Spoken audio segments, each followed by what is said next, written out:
Hey everyone, I'm planning to build a new house, but my lot is small and already built up. There's just no space to put a new house without tearing down the old structures. So, I need to demolish the old house, the extension next to the garage, and the shed. After that, I'm thinking of building the new house right next to the garage to keep the rest of the yard open. That's why today, I'm tackling some demolition work. I've already taken down the shed, and I'm starting with the garage extension.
Of this extension are made from scraps of 4 by 4 inch timber, but not joined with proper connections, just nails.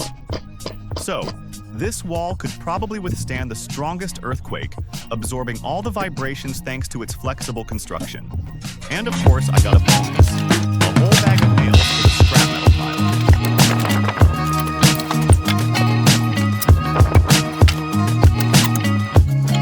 pile. In the end, I got a decent pile of firewood, with nails sticking out everywhere like quills on a hedgehog.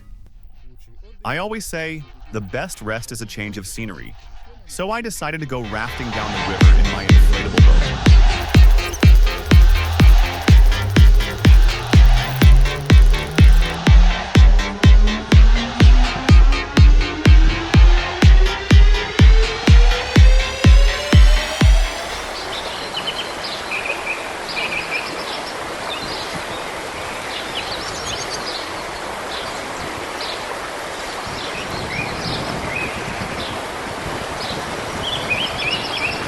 Then, a strong headwind suddenly picked up.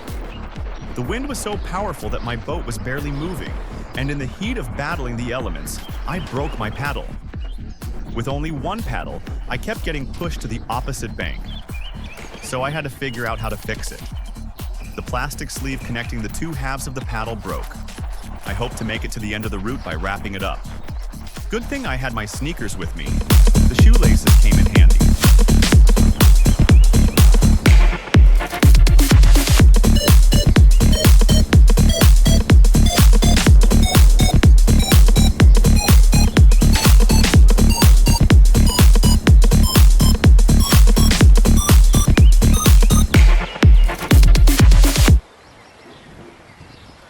All right, let's get back to the demolition.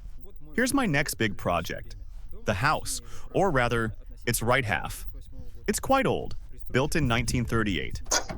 The extension, however, is a bit newer, from the 80s. People, rabbits, chickens, and even cockroaches have lived in it. It's pretty rotten, eaten away by bugs and dampness. And now, with a feeling of gratitude, I'm tearing it down to build a new home.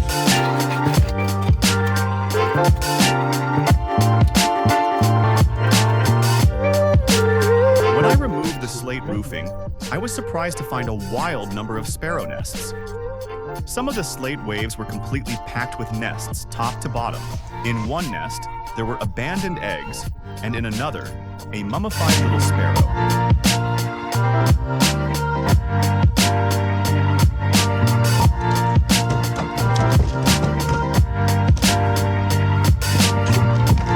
As for the roof structure, it's interesting. While the modern part of the house is pretty standard, the old part really surprised me. Under the slate, there was a decking of wooden planks. Maybe there was roofing felt or something similar between them once. The rafters are longitudinal, not like usual with braces and supports, and it's all been standing peacefully for almost 100 years. And this massive log here supports the ceiling joists, which are also longitudinal for some reason, not like typical ones.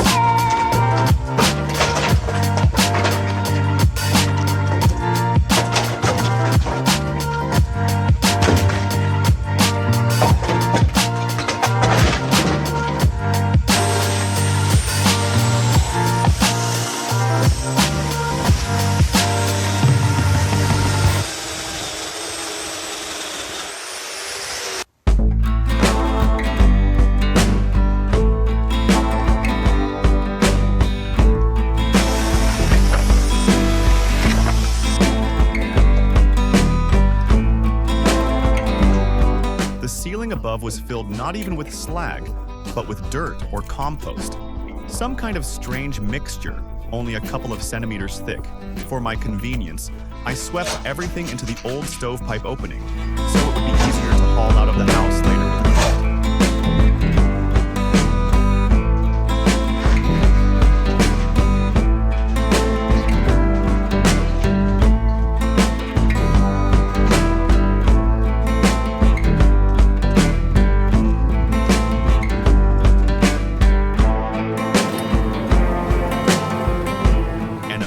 Discovery awaited me in the extension.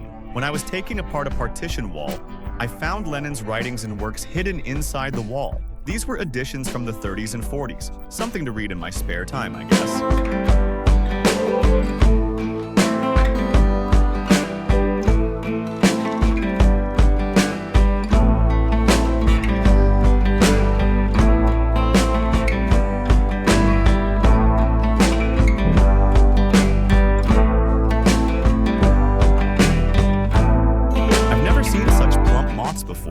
Must have gotten well fed on country living.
The weather is reminding me again that winter is coming, even though it's only early October. A bit too early, wouldn't you say?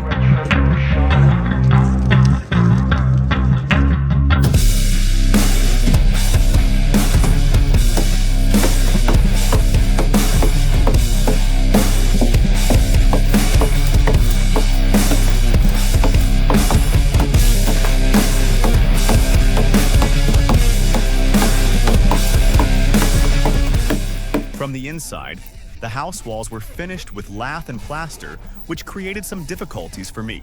First, I had to chip away the clay with a sledgehammer and then pry off the lath. And since I was planning to chop everything for firewood, I also needed to pull out all the small nails.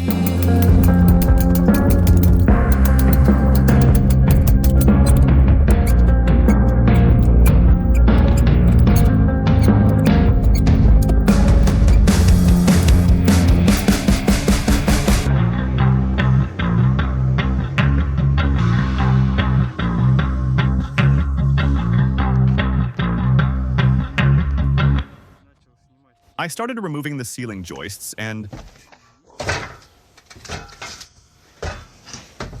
this one hasn't been touched yet. We lifted this beam and underneath it, there's a coin from 1931.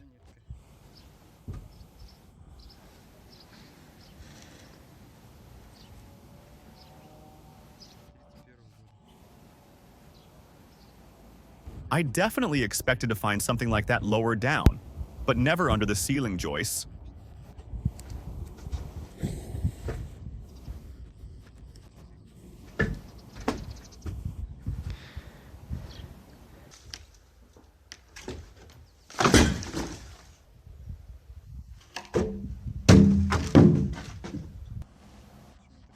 Why were there these little rags? And on the rags, there are coins under the ceiling joists.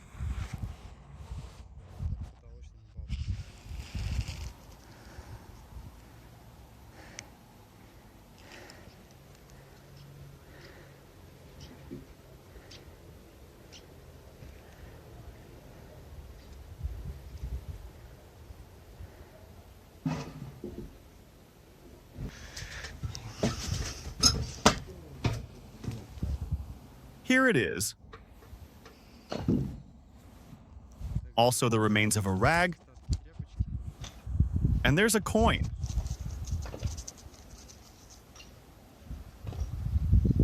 Oh, no way.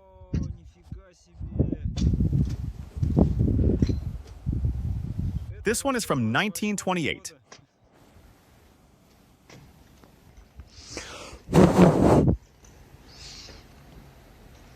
Workers of all countries unite. 20 kopecks from 1928.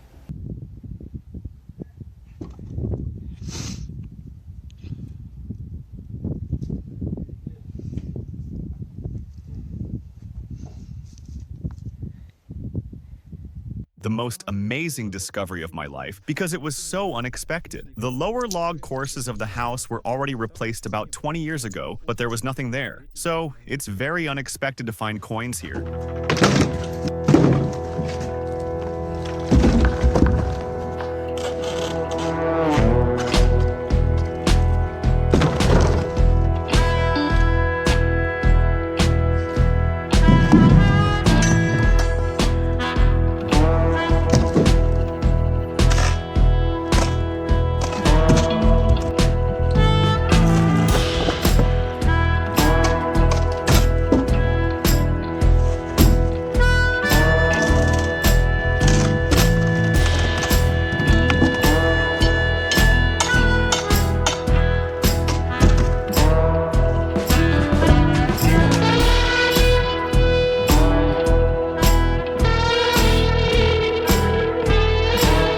So, the story of this house comes to an end. It will still bring warmth, heating me on cold winter nights because I ended up with about 35 cubic meters of firewood, enough for a couple of years for sure. And the coins will add to my collection, which I gather without much enthusiasm, of course, but if I find them, I put them in this book. My oldest one is a 50 kopeck coin from Nicholas II, 1914.